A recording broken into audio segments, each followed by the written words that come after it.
সেনাবাহিনীকে জড়িয়ে জাতীয় নাগরিক পার্টির দক্ষিণাঞ্চলের মুখ্য সংগঠক হাসনাত আবদুল্লাহ সম্প্রতি ফেসবুকে যে পোস্ট দিয়েছেন তাতে কিছুটা দ্বিমত প্রকাশ করে আবার পোস্ট দিয়েছেন দলটির উত্তরাঞ্চলের মুখ্য সংগঠক সার্জিস আলম।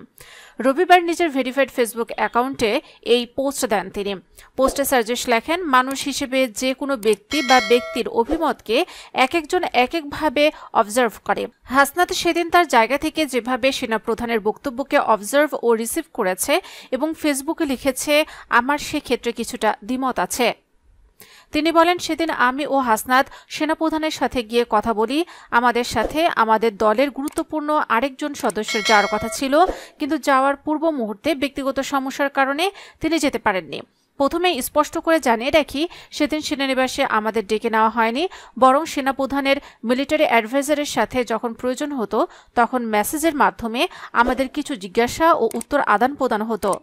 তিনি আরও বলেন, আমার জায়গা থেকে আমি সেদিনের বক্তব্যকে সরাসরি প্রস্তাব দেওয়ার আঙ্গিকে দেখি না, বরং সরাসরি অভিমত প্রকাশের মত করে দেখি। অভিমত প্রকাশ এবং প্রস্তাব দেওয়া দুটি বিষয়ের মধ্যে পার্থক্য রয়েছে। যদিও পূর্বের তুলনায় সেদিন সেনাপ্রধান অনেকটা স্ট্রেট ফরওয়ার্ড ভাষায় কথা বলেছিলেন।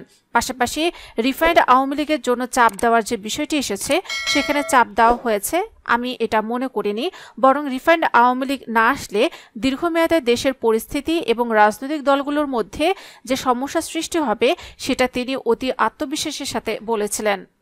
তিনি আরও বলেন, হাসনাতের বক্তব্যে যে টপিকগুলো এসেছে যেমন রিফাইন্ড আওয়ামী লীগ, সাবের হোসেন, শিরিন শারমিন চৌধুরী, সোহেল তাজ, এসব নিয়ে কথা হয়েছিল।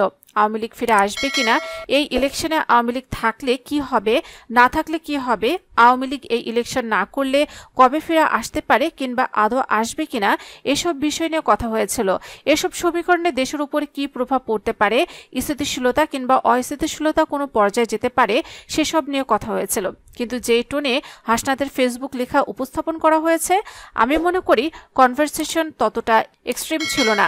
তবে অন্য কোনো একদিনের চেয়ে অবশ্যই স্ট্রেট ফরওয়ার্ড এবং সো কনফিডেন্ট ছিল দেশের স্থিতিশীলতার জন্য রিফাইন্ড আওয়ামী লীগের ইলেকশনে অংশগ্রহণ করা যে প্রয়োজনীয় সেই বিষয়ে সরাসরি অভিমত ছিল।